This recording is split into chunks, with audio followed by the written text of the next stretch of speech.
biologically, may I introduce Dr. Herbert Shelton from San Antonio.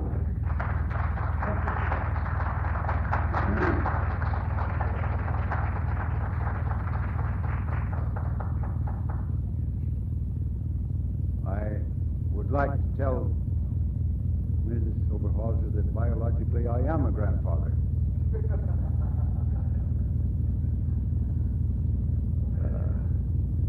I expect to live to be a great-grandfather and maybe a great-great-grandfather. If this fellow doesn't quit shooting me, I'm not going to live long. For 2 days he's been at it.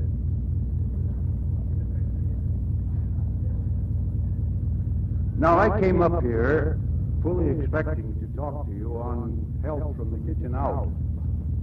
And I get here and I discover I'm supposed to talk to you on beauty. Suppose we try to incorporate a little bit of both into the talk. At noon today, I had lunch with one of our mutual friends. I hope I'm not out of order in mentioning the name in this group, Mrs. Dunkelman.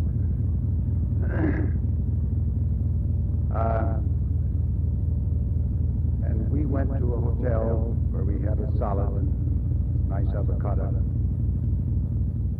But we got into something that we didn't know about. Neither she knew of it nor I. We got into a fashion show. They were holding a fashion show in the dining room. So while sitting there eating, we had the pleasure of looking at the models and the dresses and the oohs and listening to the oohs and the ahs. Isn't that a beautiful dress? And they brought out one that they told us they hadn't been tagged yet for price. It looked like it was made of cotton. It looked like some Scotsman had been working on it because it was checked. And it was supposed to be priced somewhere around $500. Most of the dresses were lower price, and I said, I'll take it if you'll wrap it in gold foil. A dress of that kind at that price should be wrapped in gold foil with diamond studs in the wrapping to justify the price. But the point I want to bring up is that this is our idea of beauty. We just have a beautiful dress. If we just have a beautiful dress. And then, of course, we have now makeup really puts a mask on the face. A woman who is made up is wearing a mask. She doesn't look like herself. She looks like something else. There may be real beauty under that mask. There often is. But there isn't any beauty in the mask. Although she has been brainwashed into thinking that makeup gives her beauty. And I have noticed that the older they get, the heavier coating of makeup they put on their faces, and the more red they add to their cheeks, and the wider area they cover with the red, so that the mask looks worse and worse as they go along. A woman recently complained to me that in the beauty parlors they're supplying you with coffee and with cigarettes. And she complained that in the beauty parlor you're in a state of tension. You sit there under the hair dryer or whatever, or you have your hair in the curlers with the electricity running through them, and you're in a state of tension. In the beauty parlor, everything that's there is antagonistic to beauty. Instead of fruits and vegetables, coffee and cigarettes. Instead of relaxation, tension. Instead of exercise, you're sitting. You're in a closed room with electric lights. Now, what we need is exercise for our muscles. We need relaxation for the whole body. We need proper food, not poisoning. We need sunshine. A genuine beauty parlor would consist of a gymnasium with a sun bath, with places to relax and rest, with a dining room where you could be served fruits and vegetables. And these are not what we have in our beauty parlors. These are things, however, we can have, more or less, in our home. Of course, if you live in a large city and you occupy an apartment, there isn't much opportunity of having all of these various rooms and compartments where you have a sun bath, where you have a relaxing room, and where you have a gymnasium. But it is possible to have your exercise in your own home. You don't have to belong to the YMCA or the YWCA or to a health club that has a gymnasium in order to take your exercise. It is possible to take exercise right in the home. The heart of the home is the kitchen and the dining room. Here is where the very basic elements of living are prepared and served. And here is where you can have the fruits and the vegetables that are so essential to elasticity and freshness of tissue, so essential to clearness of the eyes and of the skin. I could name for you, and I'm not going to do it, a little girl whom some of you know. She doesn't live in Chicago, but you've seen her at some of the hygienic conventions that you have attended. She is the oldest in the family of children. And while they are hygienists theoretically, they're like too many other hygienists. They know about it and they talk about it, even rave about it, but they don't live it. And last summer, I visited the family. In company with others, we drove up to where they were, and this oldest girl had a face full of pimples. She was very much concerned about them. And she talked the matter over with one of the ladies in our group, and the young lady said, well, why don't you change your diet? Why don't you start eating more fruits and vegetables? And why don't you cut out this, that, and the other that she found the young lady was eating? And she said, well, do you think that would help? So she said, yes, I'm sure it would help. Well, about 3 months passed, and this family came to San Antonio. And the little girl's face was as clear as any face you ever saw. Not a pimple, not a blotch. Beautiful, clear skin. Just by that change in diet. That's all the change that had been made in her mode of living. Just changed her diet. She had gone on an all raw fruit and vegetable diet, and she was staying with it. The results were so dramatic that the other kids in the family had taken to it.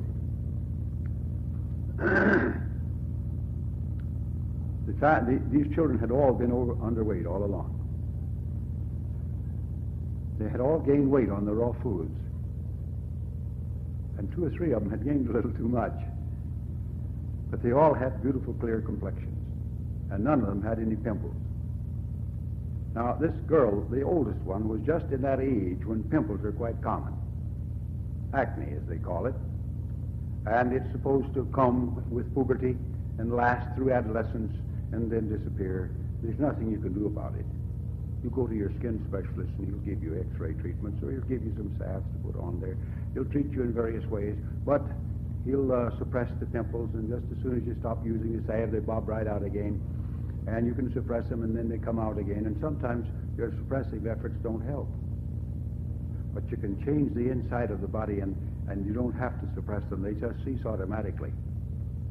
And you have a nice, clear skin without those pimples. Now, the condition of the skin depends, to a limited extent, upon its external contacts.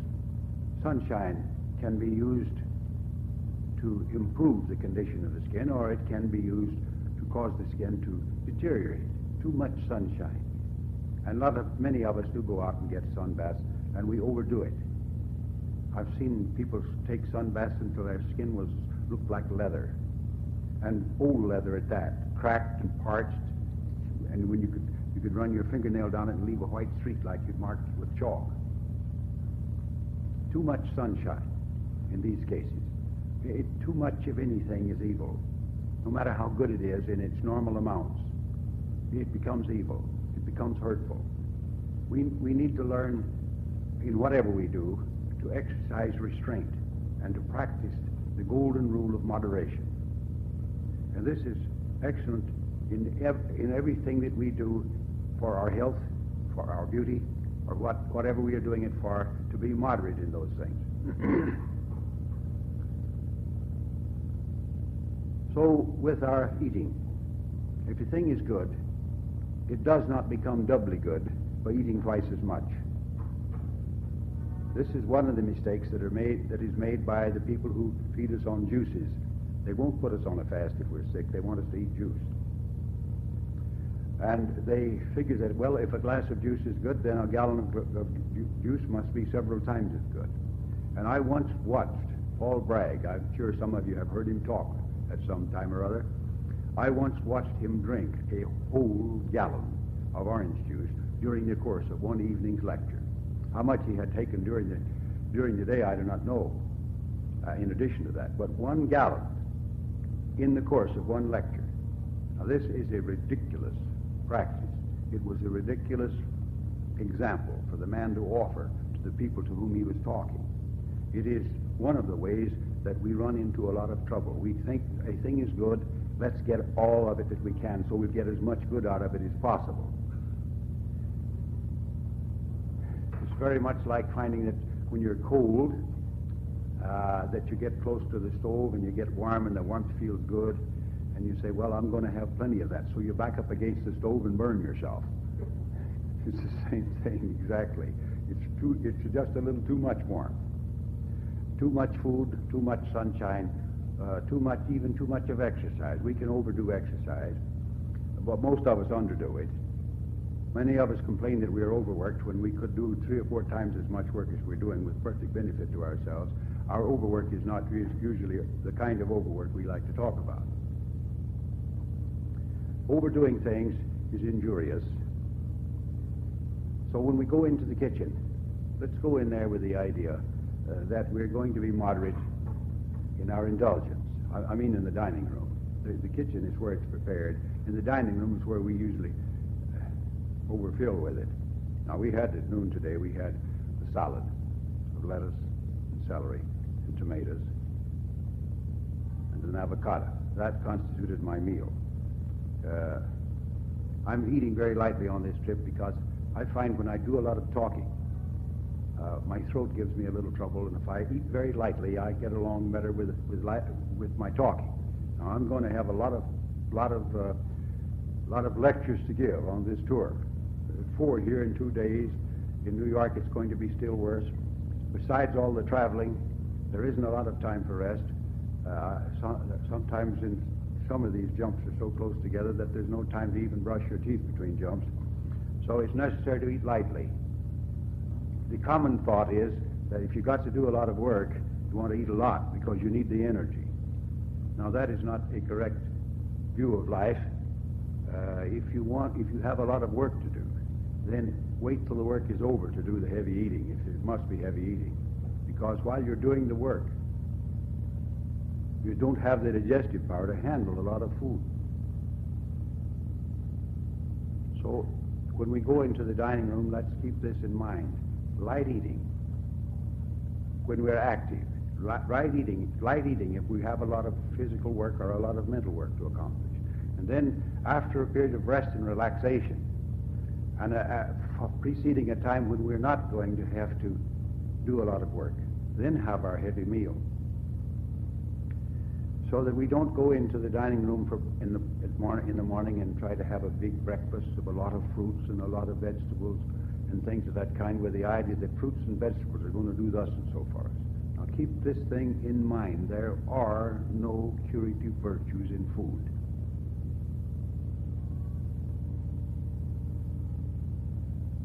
If somebody comes along and tells you, well, now, spinach is good for that particular trouble, and but celery is good for this particular trouble. Arsenic cures all your troubles if you get a large enough dose.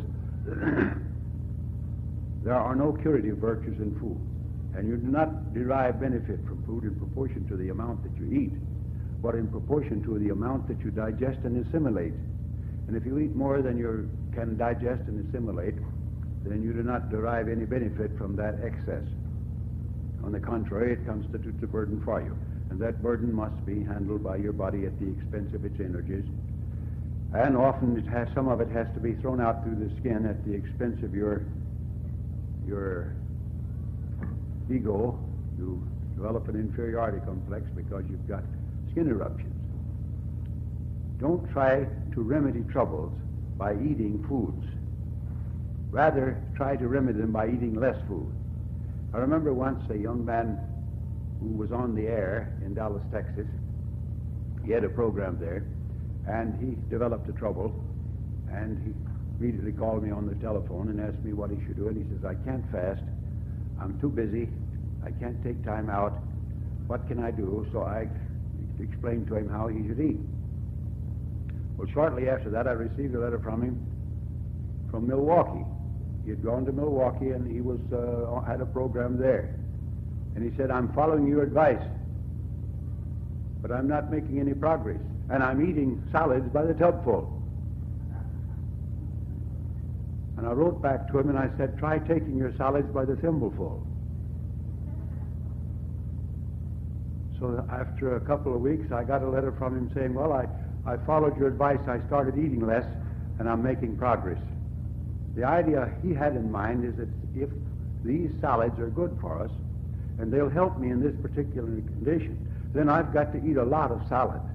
So he was overeating on the things, as a matter of fact. I had another young fellow in New York. His mother brought him in to me, and I had him on a short fast, in which time he made a certain amount of progress. And then I gave him a dietary program to carry out, and after a considerable time, and he continued coming in, and he kept telling me that he was eating just as I had prescribed and so forth. Why, and he still wasn't getting any along. His mother came back with him. This was after several weeks, and I said to the mother, now there's something wrong here. This young fellow assures me that he's eating just as I have prescribed for him, and yet he's not making any progress. She said, Dr. Shelton, he's eating just as you told him, except for one thing. He's eating everything that you prescribed for him, and just as the way you prescribed it, except he takes nine tomatoes at a meal. That was in addition to the rest of his salad and so forth. He was eating tomatoes, which I had in his diet, but and other things were being eaten in similar proportions. He was taking the diet, but he was taking enough for the whole family and part of the family next door. So he wasn't making any progress. Well, I got him into the office then, and I had a good fatherly talk with him, and I explained to him just what he was doing for himself. And I said, now you cut this down to the proportions that I told you to take, and then you're going to start getting well. And he did, with the result that we got recovery in a reasonable time from that time on. We do not get value from our food in proportion to the amount we eat, but in proportion to the amount that we digest and assimilate. Overeating, as in these two cases, proves harmful, even if it's the best of food. Eaten under the best of circumstances, in the finest of combinations, it's still harmful. So let us keep in mind that if we want muddy complexions, if we want pimples on our faces, if we want blotches, if we want a haggard look, if we want lines and wrinkles, then let's just keep on overeating and overeating on the best of foods. It is amazing how little food we actually need to keep up our strength and our weight and our energy and our feeling of well-being, and how many of us actually overeat, thinking that we're eating moderately. Now, I know a young lady, and I've been struggling with her for 6 years, trying to keep her weight down. She maintains a very beautiful figure, but she does have a tendency to put on weight. And every once in a while, she discovers that she's got to do a little reducing. All right, I can put her on orange juice, or I can put her on a fast, and she'll lose weight. But in the summertime, if you give her one slice of melon, she puts on weight. She puts on weight on very little, and she maintains strength and energy on it. Now, she's an unusual individual in that she puts on weight on such a small amount of food. But all of us eat more food than we need. Almost all the time, almost every day, we eat more food than we actually need. And we pay for it in impaired health, in skin blotches, and other ways that detract from our beauty. Now, in the kitchen is the place where the foods are prepared, and here it is that the one who does the preparing of foods should give attention to what he or she is doing. Because the best of foods can be quickly spoiled by mishandling in the kitchen. One of our prominent methods of dealing with our foods today is that of blending it. We have these machines that we put the foods in there and we turn on the thing. It's got an electric motor and it's got a little series of sharp knives that turn around at a rapid rate, and they cut the food up into almost make the food into a soup, a puree. It makes it very easy to eat, especially if we don't have good teeth. We mix them this way and that, blend them together, one with the other, and we eat. Now, we oxidize our foods that way. And if we let them stand for just a few minutes after we blend them, enough oxidation has taken place that we get foods that don't even taste like what we started out with. If you grind up a stalk of celery that way, for example, it doesn't taste like celery. It doesn't look like celery. And it loses through oxidation much of its food value. Grating carrots or cutting them up in small pieces. Now, last night I don't want to throw any aspersions on our friend over here who prepared that meal or supervised the preparation of it, but last night we had carrots that had been cut up into small pieces, and they were drowning in water. At my place, I would never think of preparing carrots that way or serving them that way. I brush the carrots, clean them with a brush, leave them whole, don't break the skin, and cook them whole so that I can serve as much as possible everything in those carrots. And they taste like something when they're prepared in that way. When they're cut up in this way, the taste is all gone, and the food value is largely gone. This is not criticism, this is advice I'm giving you. Let us prepare our foods in such a way that we conserve their food values in every way possible. Whether we're going to eat them raw or cooked, we must handle them in such a way that we conserve their food values. Now, when you grate your beets, you like to make salads with grated beets and grated carrots on them. You simply oxidize your beets and your carrots, and you lose value. And every other food that you handle in that way, you lose food values, you lose vitamins. You can run a head of lettuce through a food chopper, and in 1 minute, you lose 70% of the vitamin C in that lettuce just from oxidation. You peel an apple and you cut it in small pieces and you put it on a dish. In 2 or 3 minutes you look over there and it's turned brown. It's not only become soft, changed color, and changed in taste, but it's lost food value from the oxidation that takes place.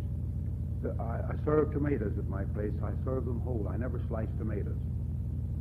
What we got at the hotel a while ago were sliced. We asked for whole avocados. They brought them out sliced. We said, bring them out and let us cut them ourselves. Well, they didn't. They brought them out sliced. Well, now, this exposing of our foods, of the inner portions of our foods to oxygen, means oxidation, and it means a loss of food value. It means a loss of taste. They don't taste as good. They don't taste the same. You'll enjoy your foods better if you can eat them whole. Whether you cook them, if I cook a turnip, and we do steamed turnips, we scrub it with a brush, and we buy the small turnips. We don't buy big turnips. I heard somebody here yesterday saying that he to be sure that he gets Idaho's potatoes, he orders them from Idaho and has them shipped to him. Well, now how we love these big potatoes. You can't bake an Idaho potato that size and do a good job of it. I buy potatoes the way I buy carrots and turnips, beets and other things of that kind. I buy the small ones. I get an egg-sized potato. An egg-sized potato you can bake it nicely without burning one side of it and having the other side raw.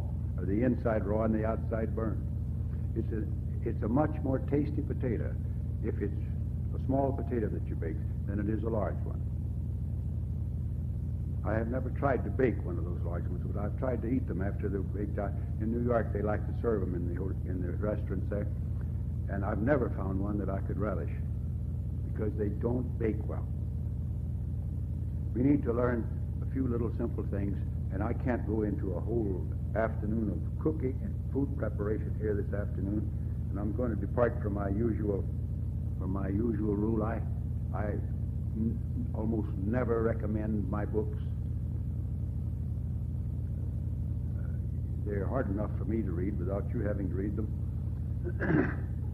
But that volume 2 back there on the table on food does contain a lengthy chapter on food preparation that would be helpful to you in preparing your foods. There's some information about food preparation in the book on beauty. But food is only one element in beauty building, so the most of the book deals with beauty itself, the elements of beauty, and the cultivation of beauty.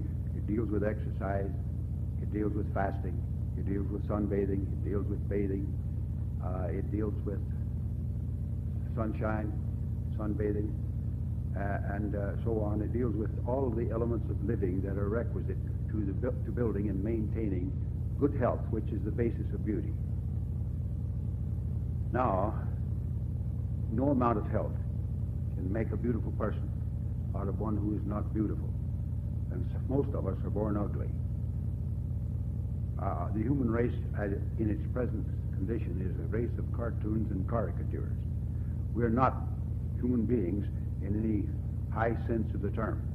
And it's not possible for us by any program of hygienic living to convert these cartoons and caricatures into beauties, whether they're males or females.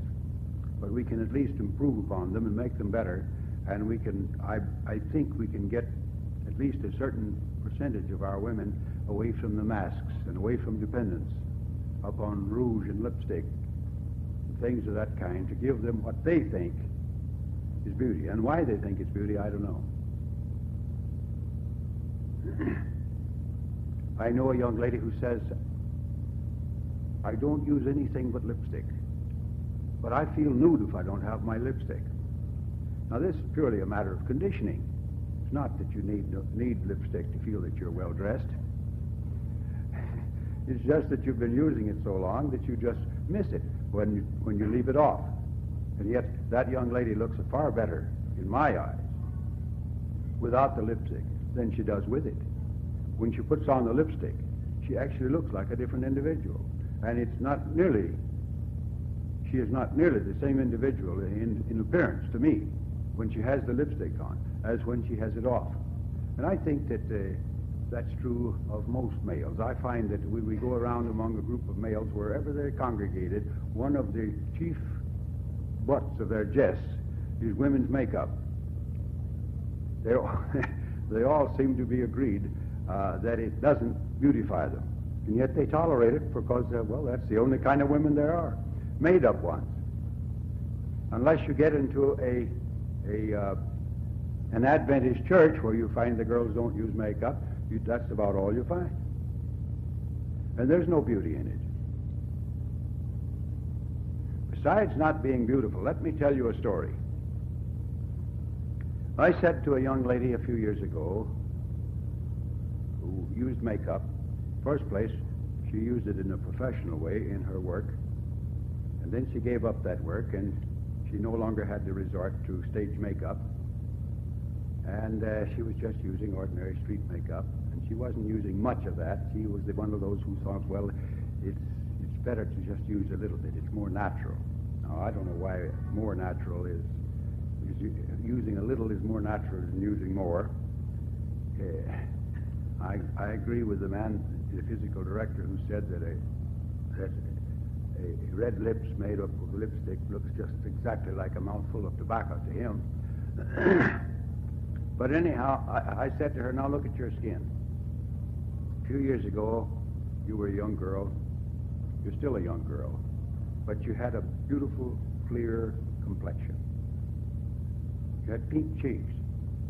You had pink lips. Lips are not normally red. They're pink.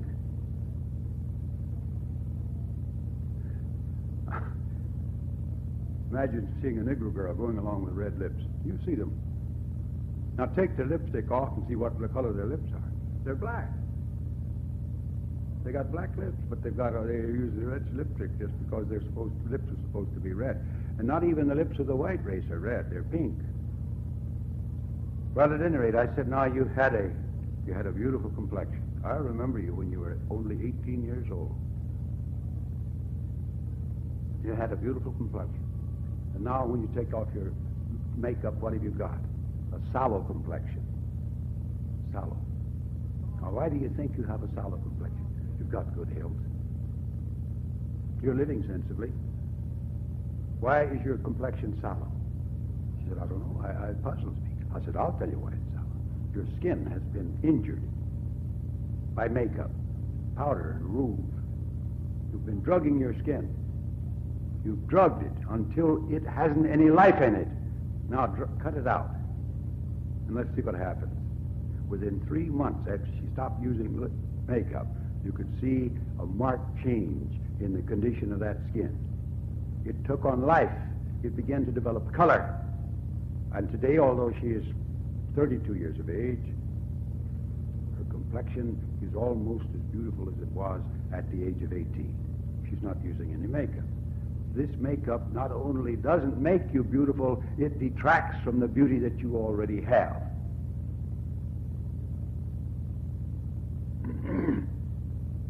If you want a beautiful skin, you have to beautify it from within. It's good blood that makes beautiful skins. Blood is the only skin food. It is the only substance that the cells of the skin can take up and utilize in building more skin cells. You cannot feed the skin from without. There's nothing you can smear on your face that'll feed it, but it's fed by blood, and the condition of that blood determines the condition of your skin, providing you don't muss it up from the outside, which also injures your skin. I'm old enough to remember the time when women didn't use much makeup. Makeup, as we know it today, is a post-World War I phenomenon. A few women used makeup before World War I, but very few. And I can remember that we had women that were 40 and 50 and sometimes 60 and 70 years old in those days that still had beautiful skins.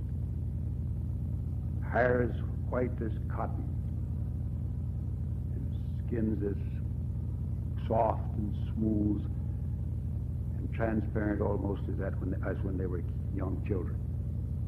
Sometimes there were some wrinkles in their face, but still the skin looked good. But you don't see that anymore because we're spoiling our skins with this makeup.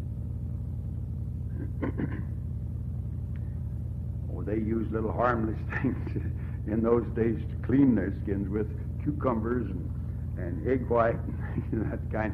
Well, these washed off with water and didn't leave any chemical damages to the skin, such as we're doing with our chemical substances that we use nowadays for makeup.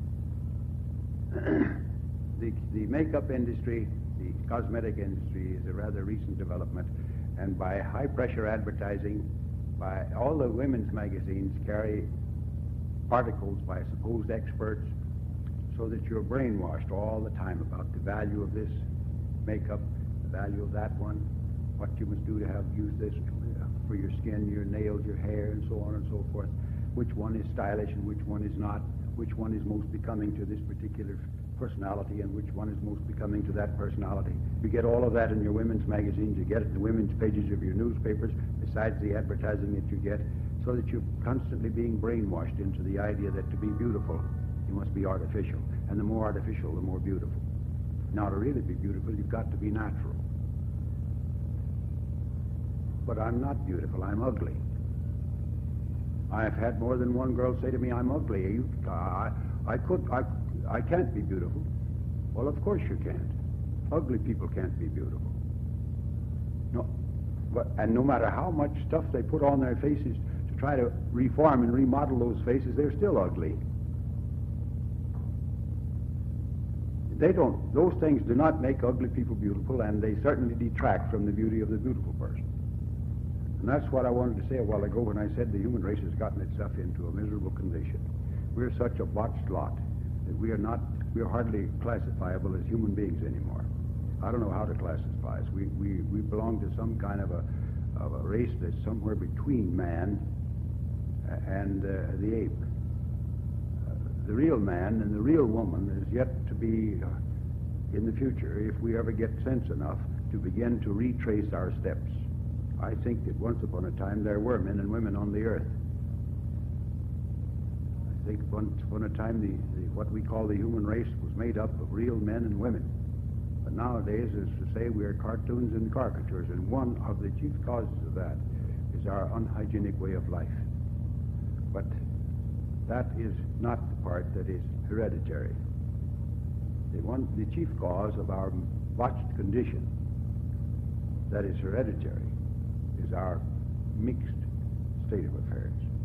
There's nothing like crossbreeding to produce organisms that are all distorted and out of shape. And we've done it. We are a nation of mongrels. We remind me of nothing more than a chicken yard full of dunghills. Go into the average home. If there's more than 3 children in a home, you can't find 2 of them that you could recognize as brother and sisters. They're so different. There's no standardization of us anymore. We're not Swedes.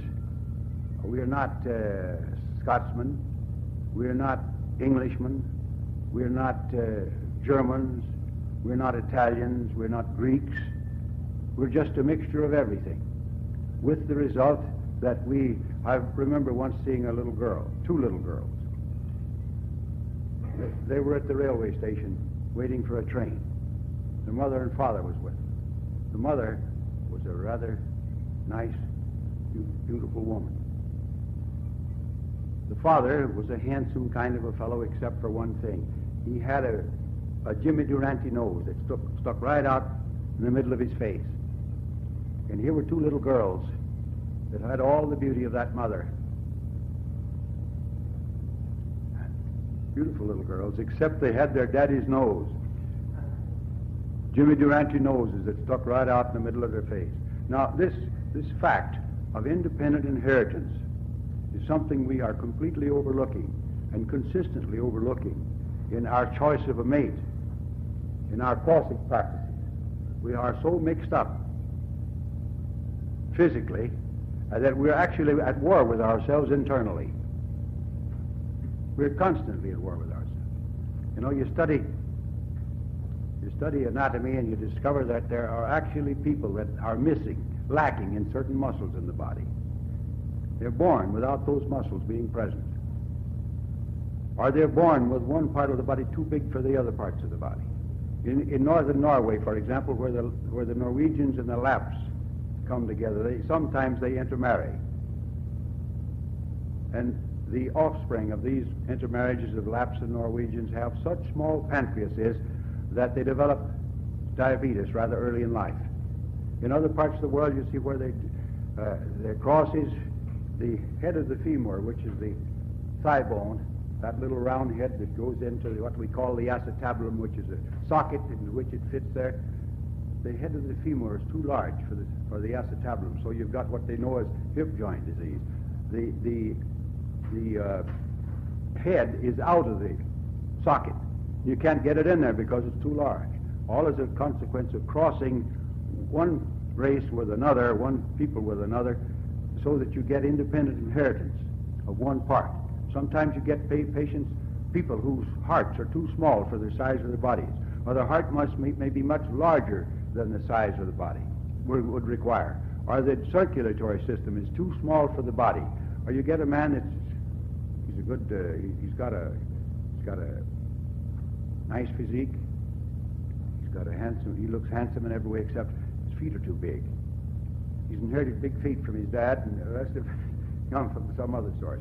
this business of crossing us up that's been going on so long, and I'm not talking about you people in particular, all of us. I happen to be the result of a lot of crossing between the Scotch and the Irish and the German and the English myself. Maybe that's the reason I'm as ugly as I am. At any rate, this has been going on so long that to find a beautiful person among us now is a rarity. And to find a beautiful person who gives birth to beautiful children is an even greater rarity. Whereas beauty should be passed down from one generation to the next. You marry a beautiful woman thinking, well, now I've got a fine specimen. My children are going to be fine children. I remember a young girl that I was very much smitten with when I was in high school. And I thought she was a very beautiful girl. I still think she was. Time passed, she married somebody else. She moved away from my hometown just before the outbreak of World War I. During World War II, her husband was a colonel in the Army, and during World War II, they settled in San Antonio. And I came back in contact with her, and she had 2 little girls. They didn't have any of the beauty of the mother. None whatsoever. Her sister has 3 children, and there's none of the family beauty in those 3 children. You just can't tell today when you marry somebody what kind of an inheritance your children are going to have, because we're so crossed up and so mixed up that I know that if I buy white leghorn hens and a white leghorn rooster, and that my chickens are going to be white leghorns, and I know that I'm going to have a flock of beautiful chickens. But when I go out to pick a wife, and I think, well, now this is a fine specimen, this is going to be the mother of some beautiful children. When the children are born, you find that you have been badly mistaken, because you don't have a standard product to work with. You have a bunch of mongrels. And that's one of our troubles today. Something that can be overcome if we ever wake up to what we are doing to ourselves. Now, I've considered this somewhat in this book on beauty. I haven't gone into it in great detail, as I intend to do in a forthcoming book on the normal man. I have been spending years working up this book on the normal man, and I'm not yet ready to begin to put it together and put it into shape to turn it over to the printer, because it's an enormous subject. It has required tremendous amount of research, and I'm not fully satisfied with the amount of research I've done. I want to do some more on it before I begin putting it into shape for the printer, but I'm going to deal with it even more fully, this particular phase of the subject, in that work on the normal man. Normal man, by the way, you know the old saying, man embraces woman. Normal man will include both sexes. We can't undo by hygiene what we've already undone by our genetic irresponsibility.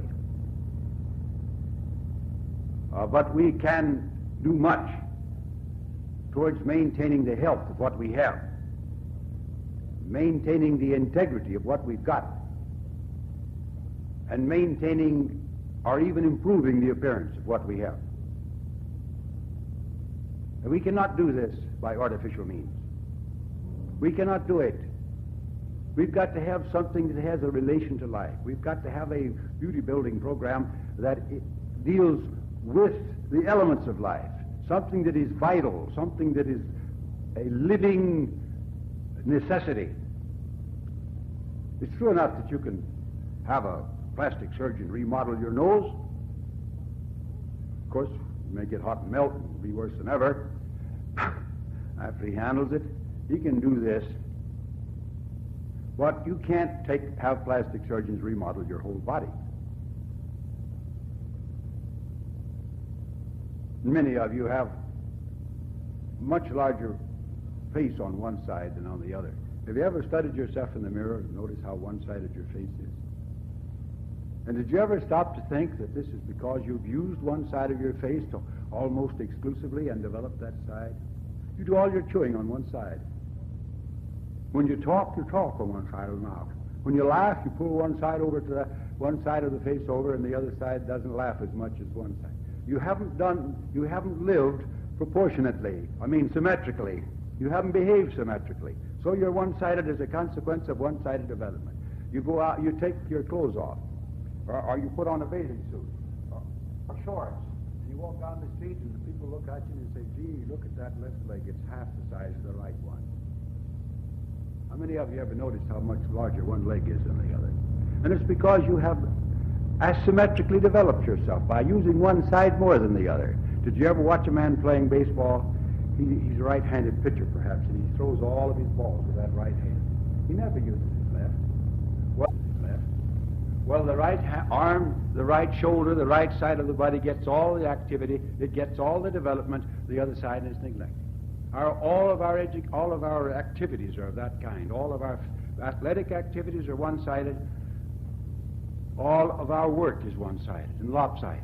So we grow up and develop into lopsided and one-sided beings.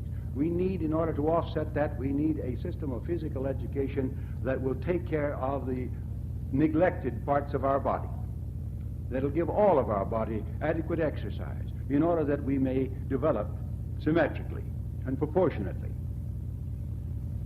You see, a gymnast, he gets up on his trapeze there and he swings about and he does many marvelous things, but you look at him, he's got big, broad shoulders and large, well-developed arms, and from the waist down, he looks like an ordinary man of the street.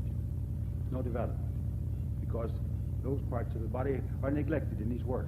Your football player, he has large, well-developed legs and thighs, but the rest of him is not very well developed, because it's the legs and thighs that are most used in his football work. And in all of our activities, you take the man at the bench. He's humped over. He may be working there in a stoop position. He tends to grow into that stoop position. We tend to assume the positions that we maintain. We seem to maintain the positions that we assume in activity. The farmer over the plow is humped over. The painter is humped over his knee. We start this at school in the classroom. Our children may be nice, straight, like little Indians when they enter school. They're not in there a couple of years until they're beginning to be stoop-shouldered and have crooked spines, because they're sitting at a desk all the time and sitting in faulty positions. We do nothing to counteract it. We give a child a scooter and he puts his right foot on the scooter, pushing himself down. All the exercise is done with one leg. One hip being thrown higher than the other. We develop curved spines, and we develop a distorted body by that kind of activity. Instead of making the child use the scooter for a while on one side and the scooter for a while on the other side, we let it do it all on one side. We take off in jumping with one foot, always the same foot. I remember once during World War I met a man. He was a photographer, and his wife was an invalid, and he wasn't making enough money to take care of an office and a maid and so forth and so on. So he had his office in his home. I did all of his work in his home, except he took his cameras and equipment and so forth, and he went from home to home. He'd make the pictures in the home, take them home and develop them so he could look after his wife. And he was developing a curvature of the spine. And he asked me about it, and I asked him, I said, how are you carrying your carrying case, your cameras and so forth? Always on one side. I said, turn them over on the other side a while, and after you have corrected the condition, then learn to use them on both sides, one for a while, then the other.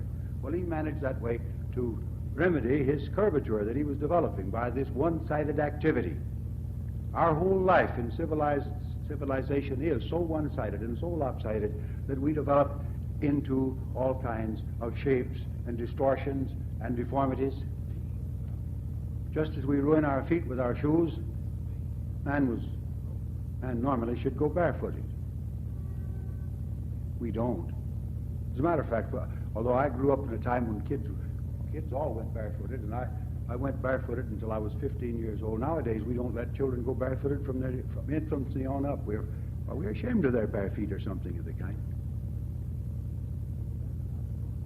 We start ruining their feet very early. You go into the shoe store, and the shoeman says, well, the little child should have arch supports. If it doesn't, it's going to have flat feet. There's no surer way of producing flat feet than breaking down this arch by using arch supports when it's young. And stiff foot along with it. The normal human foot is a bare foot, and it doesn't injure the arch of the foot to go barefooted.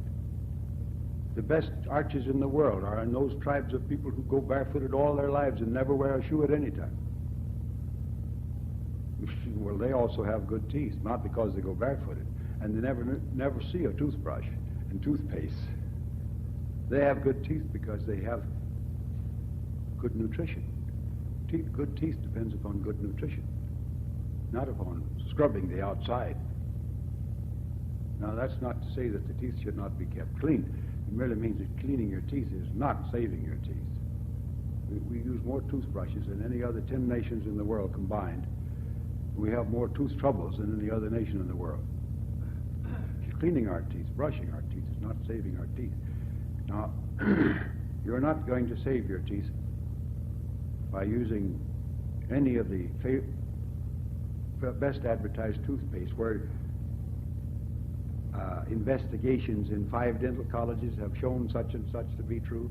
Now, you may be sure that the investigations were never made in the dental colleges, or if they were made because they were paid for, and the findings were what they were paid to find. The fact is that these things do not save your teeth, and they will not save your beauty in that sense. You want clean teeth to be beautiful. But at the same time, if you do not have proper nutrition, that scrubbing and brushing of your teeth will not save them. And in the same way, arch supports will not save the arch of your feet. We do not save ourselves by resort to arts of any kind. Artificial means are not helpful. Just as the chemicals that you put on your faces, and after all, a made-up face is only a dirty face. It's amazing how the writers of works on beauty will tell you how to all the ritual that you have to go through to clean your face. They give you a ritual, just how to do this and how to do that. You do one thing and then you follow it with another, and then you follow it, and finally you get your face clean, or you're supposed to. And just as soon as you get it clean, then you start mussing it up again. By the time you get through, you've still got a dirty face. But just as that dirt that you put on your face, and it's usually quite a bit of irritating chemical substance in it, spoils your complexion, so those arch supports spoil the arches. And so that constant scrubbing of your teeth brushes away the enamel on your teeth and brushes away your gums. So all the artificial things that we employ help us to injure ourselves, and rather than help us to maintain a normal state of the body. Here's a woman who's overweight, and she puts on her dress and it puffs out here in front, and she can't make it fit. She pulls it in here, she tries it there, and then she goes down. Now, it would be much better to take a little exercise. Or she gets a foundation garment that she can squeeze in. Now, those things are just modified corsets. Some of them still wear corsets. But exercise will develop the muscles of the waist and of the abdomen. And they'll hold you in position in a normal way. Whereas these things only make the muscles weaker and weaker. After you wear them a while, you take one off and your abdomen sags more. And the longer you wear them, the more it sags, because the weaker the supporting structures become. Those muscles are intended to hold in the abdomen. Now, they won't hold in the fat. The best way to get rid of that is to reduce. But it's better not to let it accumulate to start with. You know, fat kind of is a thing that grows on us. We may put on an ounce in a week. We don't notice it. Just an ounce. You can't see it. You can't feel it. You don't even notice it in the fit of your dress. The next week you put on another ounce. You still don't notice it. It just slowly slips up on you because you're eating too much, of course. All right, when you notice you've gotten 4 pounds overweight, that's the time to begin to reduce, because you can get rid of that 4 pounds in 2 or 3 days. It's very easy. But you keep on eating, you keep neglecting it. I'm going to get rid of it. I'll do something about it. So you put it off, and you put it off, and you put it off. And someday, a fine day, you'll step up on the scales and you wake up to the fact that you're 30 pounds overweight instead of 4 ounces. And now it's going to be a difficult task. Now it's going to take time. And how many of you have the willpower? How many of you have the self-control? How many of you have the determination that's going to be required to lose that 30 pounds? The most difficult people I have to deal with are fat men and women who come to me to reduce. They don't feel bad. I'm not sick, I just want to reduce. Now, if you're sick, you'll do something. If you're suffering, you want to get rid of your suffering. If you've got a gastric ulcer, and I've got a man there now, I just learned from somebody here in the audience that knows him, that's getting along beautifully. His gastric ulcer is already healed. He's feeling fine. He wrote his friend who here, he says, something came over me. He said, I never had such a wonderful feeling in my life. He was fasting. He's free of his ulcer. But now he was willing to fast. He'd had 15 years of medical abuse with 15 years of suffering. At the time, he had reached that period where he was willing to do something sensible to get well. He didn't kick about fasting. After the first few days, every day, saw him, his pains getting less and less and less, and finally he had no pains at all. Well, you'll do that if you're sick. But if you don't think you're sick, I'm just overweight. And I do love to eat. That's the way you got fat to start with. You love to eat. If you didn't love to eat, and at the same time, if you had any regard for your appearance, people who allow themselves to get fat are people who don't care how they appear. Most of us don't. We don't care. Anyhow, I can pull it in with a girdle here and hide it there with something else. And nobody will see it except in my bedroom, and I can use it to keep people out of my bedroom, so we let it go. So we reach that stage where we think, well, I'll reduce. And we don't do it. I remember once a woman came to me in New York and she said, I want to reduce. Well, I said, it's obvious that you need to be reduced. She says, I only want to lose so much. 40 pounds, I believe she wanted to lose. I said, you ought to lose about 100. I don't want to lose that much. I'd look too skinny.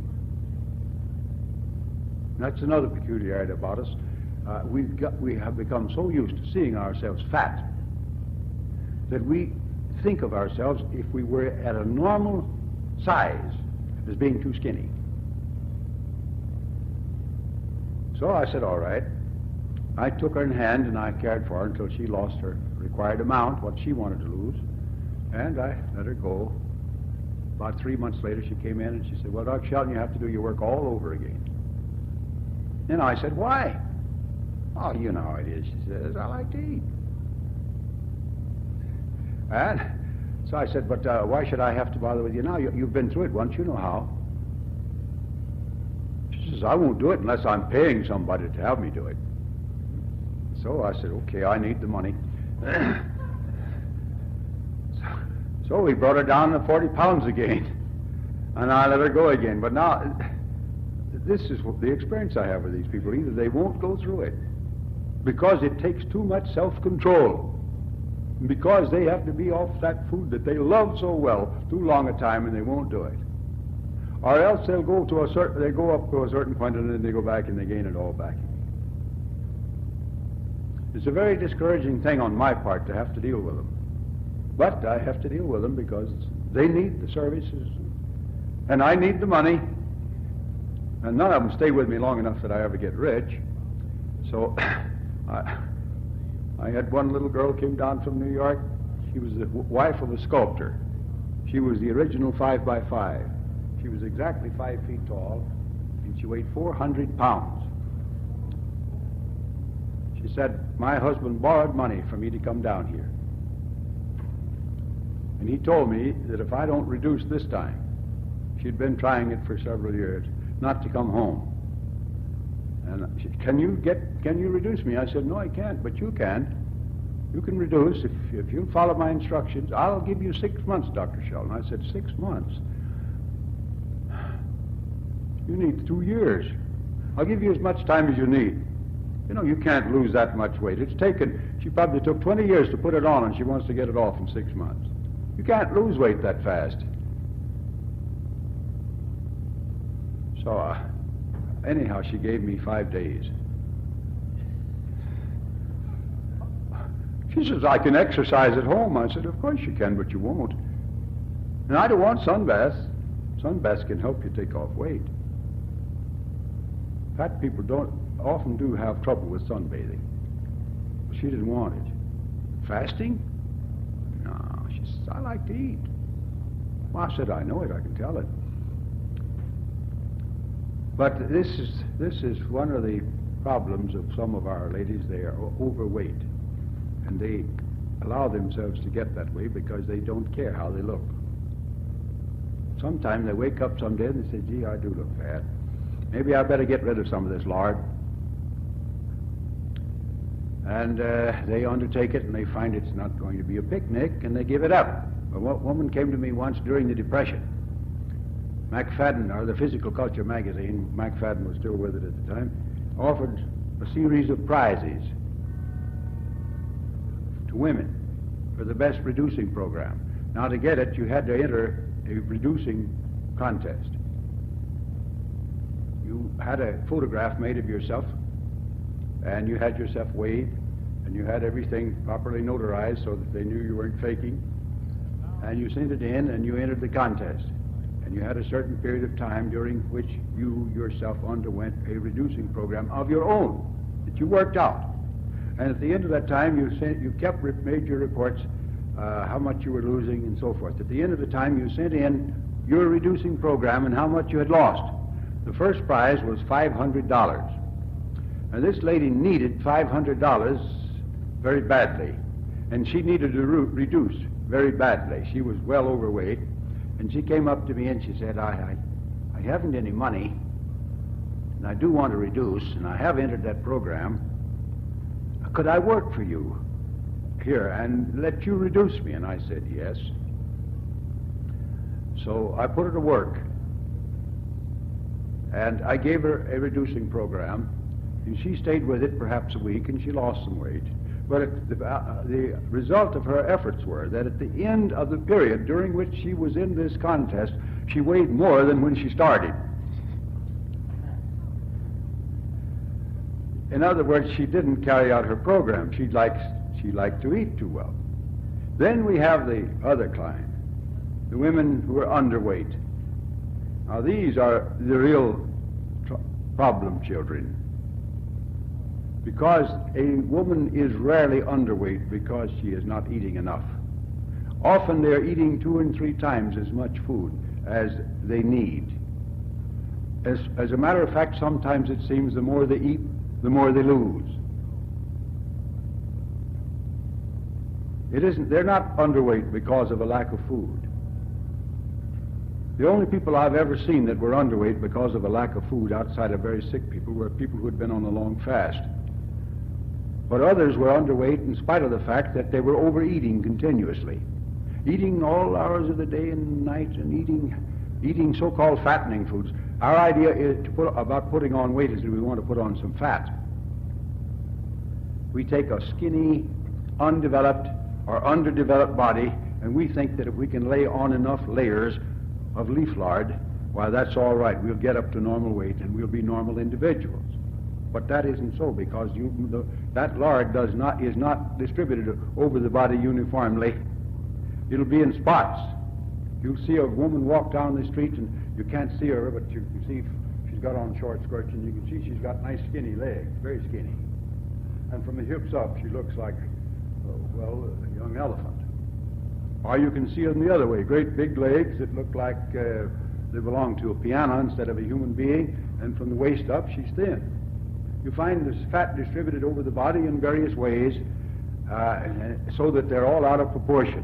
One of them has a great big front, and the arms are skinny. Or the arms may be very heavy and the legs skinny.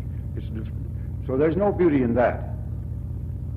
And in laying on fat, if you're underweight, and you lay on fat with the idea that you're going to attain a normal figure, then you just lay it on wherever you have a tendency to put it on, and the rest of the body remains skinny, and you still don't have a good figure.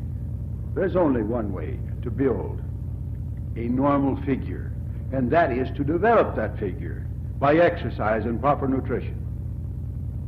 Those are the elements of good development. Now, the exercise program has to be arranged in such a way that it meets your particular needs. What part of your body is undeveloped and what part of the body is already developed? Your exercise has to take care of those undeveloped parts. So, but this thin person who needs more than exercise, there is a failure to digest and assimilate food in these people. And there are causes for that failure. And that cause must be found out in each individual case, because it may be one thing in one case and something else in another. It is necessary that we discover what the cause is and remove it, and then put that person in a condition so that she can digest and assimilate her food. I once had a woman come to me. She was underweight, and she had been underweight for years, and she was suffering with headaches. And she said, I can't gain weight no matter what I eat nor how much. And I said, well, now, I'm going to do something for you that's going to cause you to lose weight. She said, what are you going to do? I said, I'm going to put you on a fast. She said, well, that doesn't seem reasonable. I said, well, sometimes a fast is the first step to gaining weight. I gave her a fast, long enough for her to free of her headaches. Then I started feeding her, and we didn't feed her a weight-gaining diet, because that kind of a diet is usually a disease-building diet. We fed her a diet of fruits and vegetables with moderate quantities of starches and proteins. Within 6 weeks, the woman had actually gained enough weight that she was overweight. First time in her life she hadn't been skinny, and we started it with a fast. But that's what happens when you give the digestive system a rest, and when you free the person of the toxic condition, and when you rest the body so that you restore normal nerve energy, so that you have normal function. Then the one who was not previously able to digest and assimilate food discovers that she is able to digest and assimilate food. Oh, but there's nothing wrong with me, doctor. I'm just underweight. I'm not sick. But you are sick, or you wouldn't be underweight. You are sick, or you'd be able to digest and assimilate your food. You don't have any pains. Maybe you don't have any discharges. Maybe you don't feel nervous, or maybe you're not taking sleeping pills because you can't sleep at night. Maybe you're not sick in the commonly accepted sense of the term. But you're sick nonetheless if your digestion is impaired and your assimilation is poor. You're a sick person. And there's causes for that trouble. And these causes must be found and removed. And that's true of everything we deal with. Cause is the most important thing for us to think about. Cause is the most important thing for us to give our attention to. Whether it's underweight, overweight, sleeplessness, constipation, indigestion, or what it is, the first and most important consideration is what's causing this condition. Let's find the cause, let's remove it, and then let's build on a normal basis. Otherwise, we don't succeed. Now, is my time about up? No, and it's not as I wish. It's well, I'm saying if it's about up, I'll get it over. Yes, all right. That's what I want to know, because I'm one of those speakers that doesn't like to monopolize the life of a people when I start talking to them. I think most of us talk too much. That's too much out of you.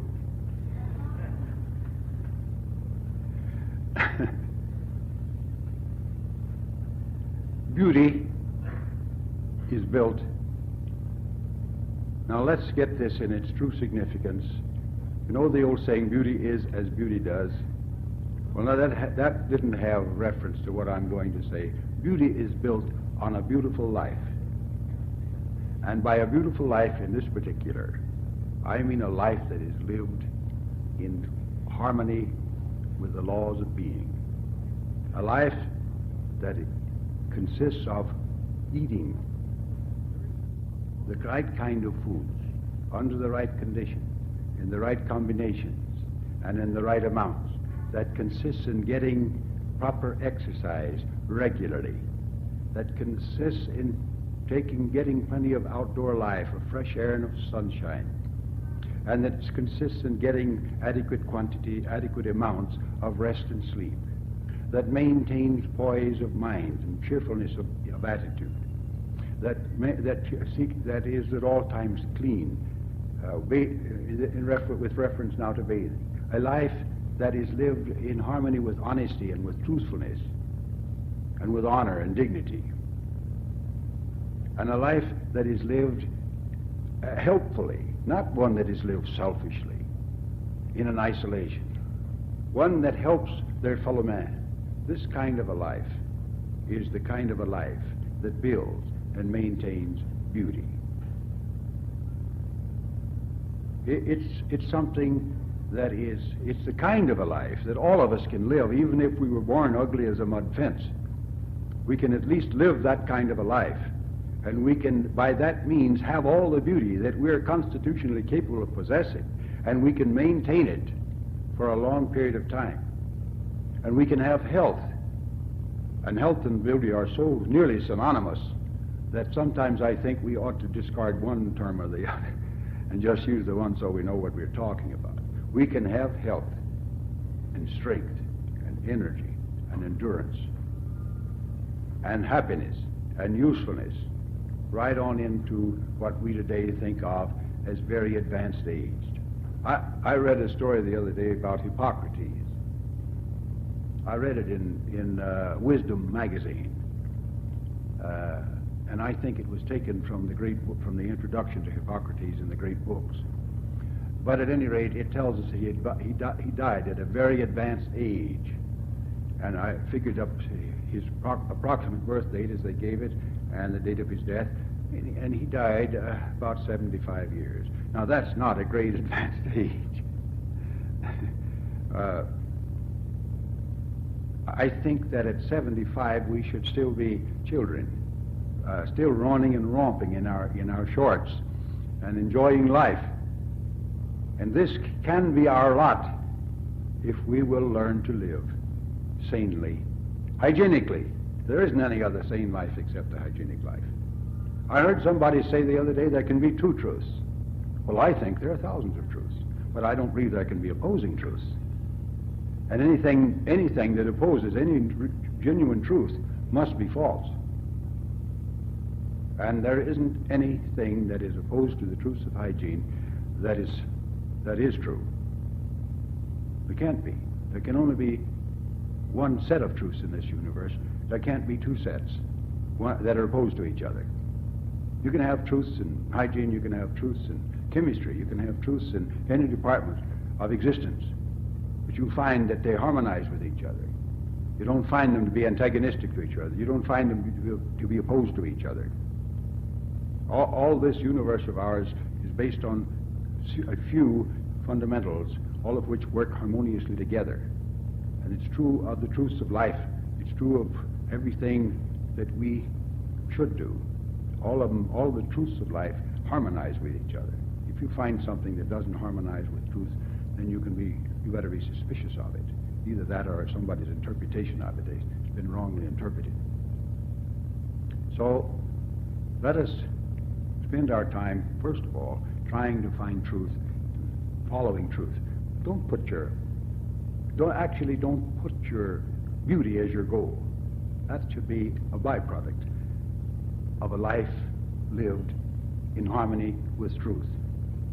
Beauty should be like pleasure in eating. It isn't pleasure that you eat for, or you shouldn't. It's to nourish your body. Pleasure is incidental. So with beauty, it's a byproduct of truthful living. Let's learn the laws of life and stick to them, and let beauty come as a byproduct of that living. That's the true hygienic way of life, and that's the true beautiful way of life, and that'll give us all the beauty that we are capable of having based on what we were at conception. Thank you.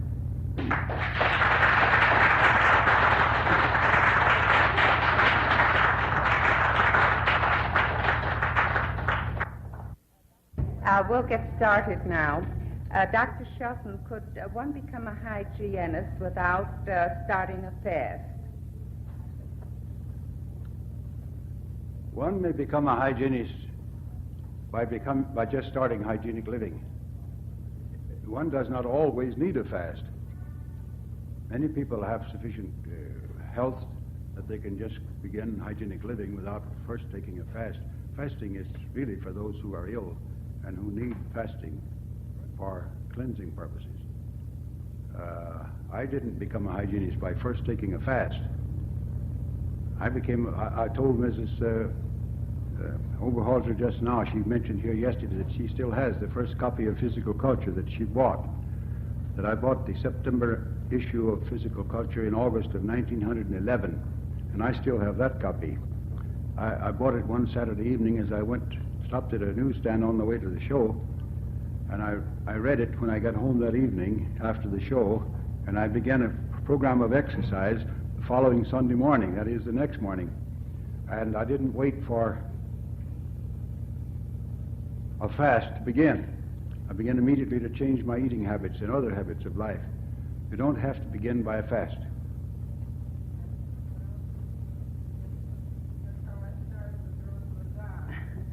What does one do when they have a very dry skin? Don't you use a lubricant of any kind?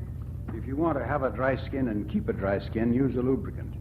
Because when you lubricate your skin from the outside, you learn to depend, your glands in your skin learns to depend upon that outside lubrication, and your own oil glands do not secrete the necessary oil. Dry skin means poor nutrition. Proper nutrition will remedy that condition quickly. You advocate meat in your book. Does that mean you approve of meat? If I approved of meat, I would advocate it, and if I advocated, I approve of it, but I didn't do either. There is meat in one or two of the menus in the book on Food Combining Made Easy. If you turn to the introduction, in the second paragraph of the first page, you will see the statement that as this book is written for the general public and not for the vegetarian only, I have included a few menus in here to show the meat eater how to combine his flesh. What other protein is there besides nuts? Everything you eat, unless it's been refined to the point where all the proteins have been taken out of it, like sugar, white sugar, everything you eat contains protein. Take, for example, the dates, of which we're very fond. Dates contain about 2% protein.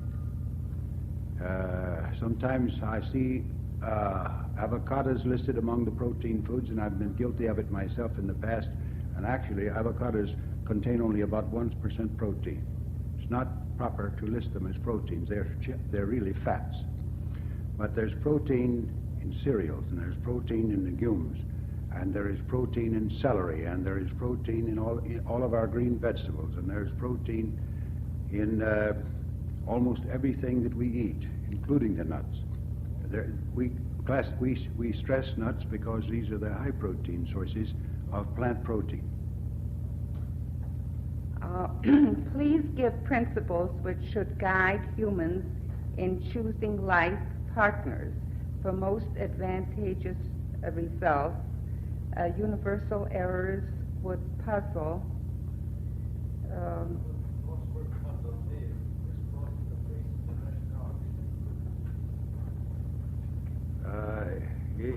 It's worse than a crossword puzzle. However, in our present-day knowledge of Mendelian segregation, we have in our hands a means of uncrossing and uncrissing this crisscross. I don't know that we'll ever do it. It would be quite an undertaking, but it can be done.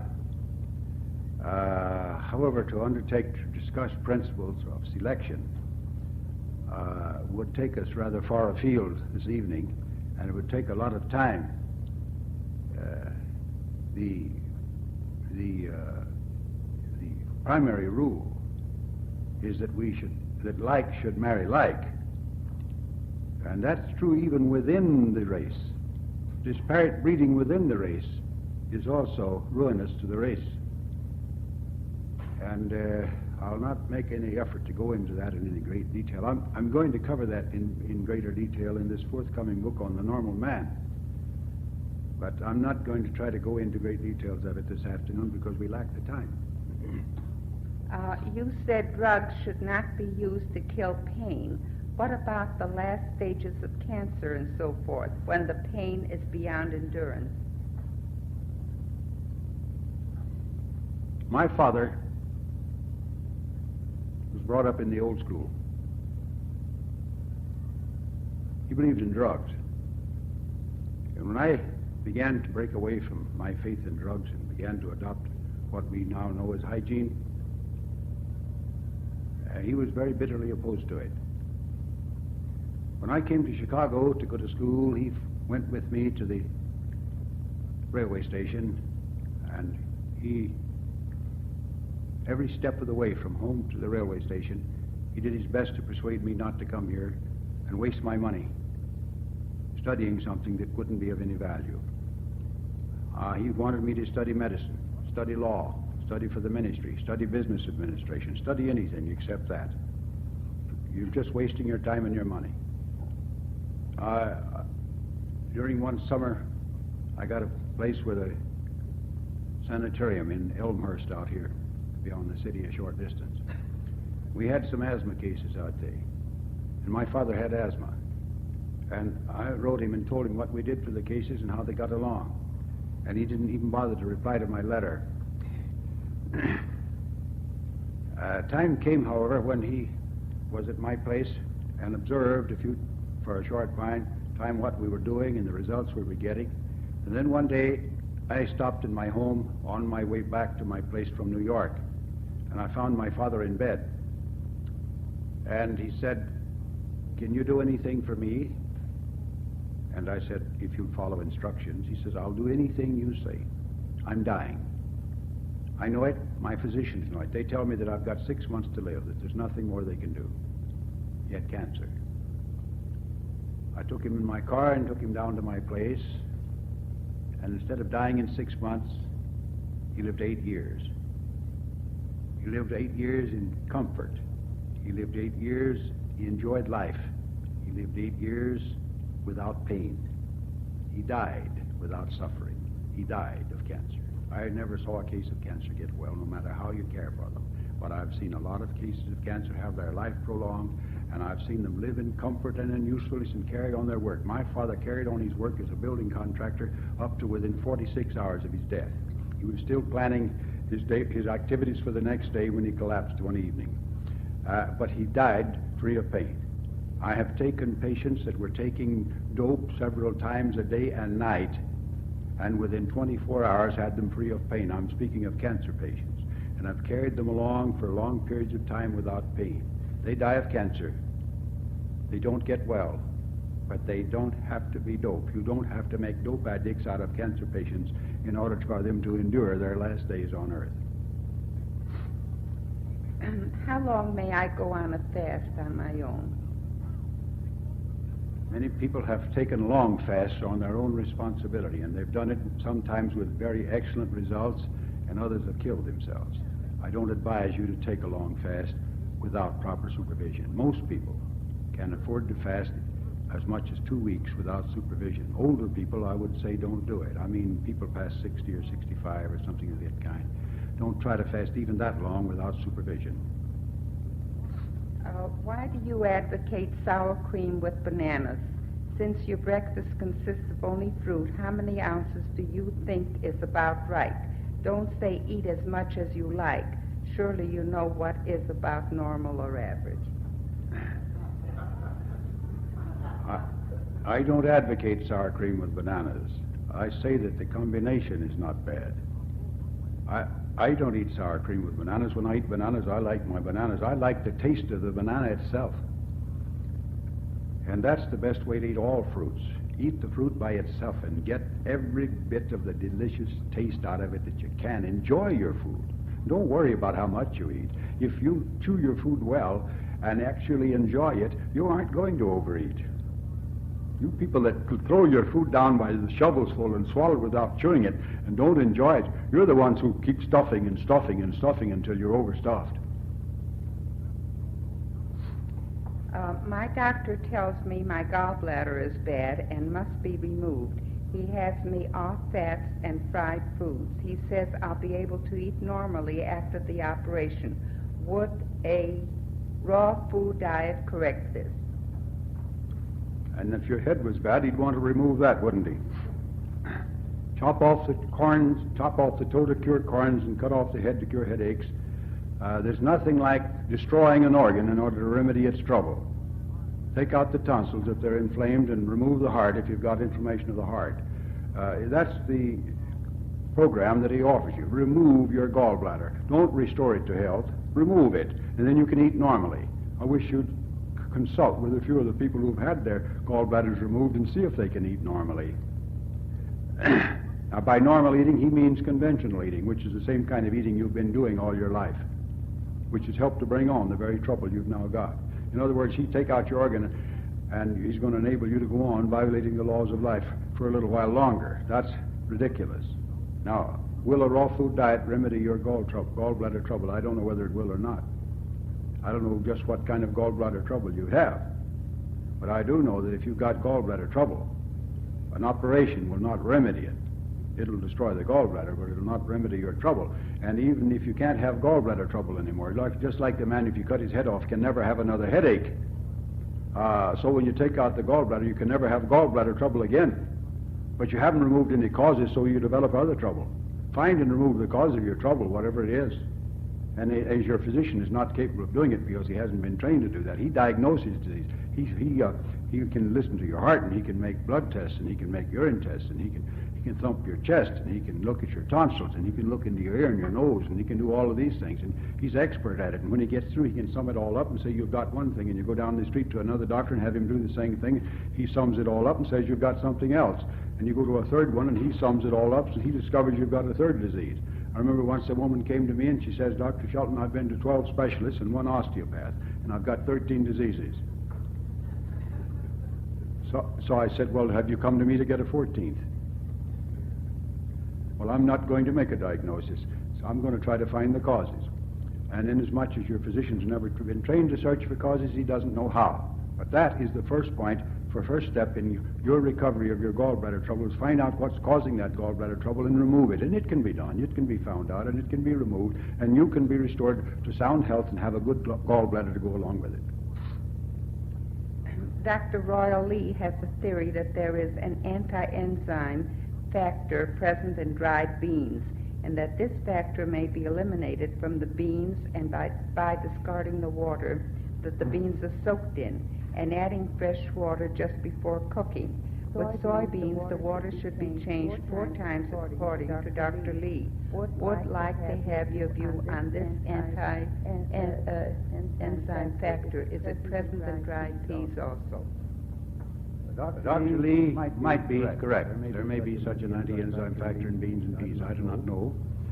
There are factors in some foods that prevent assimilation of other parts of food. For example, in oats, it's long been known that there's an anti-calcium factor in oats, so that it interferes with bone building. But I would point out that in soaking beans in water and throwing away the water, it isn't just the anti-enzyme factor that you take out a lot of minerals and vitamins. And in the case of the soybeans, if you soak them 2 or 3 times and throw it away, all these things are bad enough to start with without making them worse by soaking them and throwing away the water in which you've soaked them. I would say eliminate the beans from your diet. Have always been very thin above the waist and very heavy in hips. Will fasting correct this proportion? Well, it'll get rid of the fat, but it won't increase your size above the hips. That'll have to be done by exercise. And when you start, after you've reduced, to get rid of a condition like this, you've actually got to get fast or reduce until you're underweight, because you don't get rid of all that fat until you do get underweight. And then you've got to eat very moderately and put on your weight slowly, and do it chiefly by development rather than by laying on fat, because that's the portion of your body in which you lay on fat again if you get fat. You'll take it on right in the same places that you've now got it. You've got to build up your body by developing it, not by laying on fat, in order to have proper proportions. Is watermelon a good diet for a few days when constipated? Watermelon is a good diet for a few days at any time, whether you're constipated or not. But watermelon does have a tendency to make you constipated. That shouldn't stop you from eating the watermelon just because you're constipated. Can we ever eat homemade ice cream once in a while and still not be too much in error? Oh, I'd say twice a year.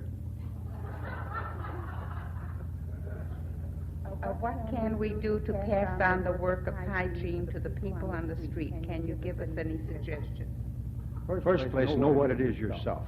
Make a sufficient study of it that you understand it so that you can present it properly. Second place, don't make a nuisance of yourself. Don't use it as a club. Don't beat people over the head with it.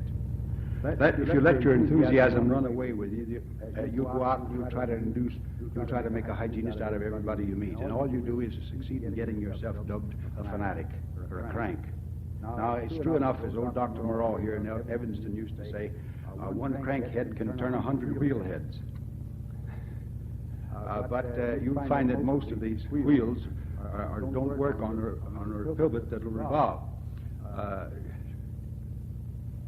Pass it on by subtly finding out who is ready to receive it. Because if you try to give it to somebody who isn't ready, he just won't accept it. As a matter of fact, he'll close his mind and say, I don't want to hear about it. You're just a fanatic. You're crazy. You're a crank. He'll say to you, oh, the medical profession has spent millions and years in research. They ought to know something.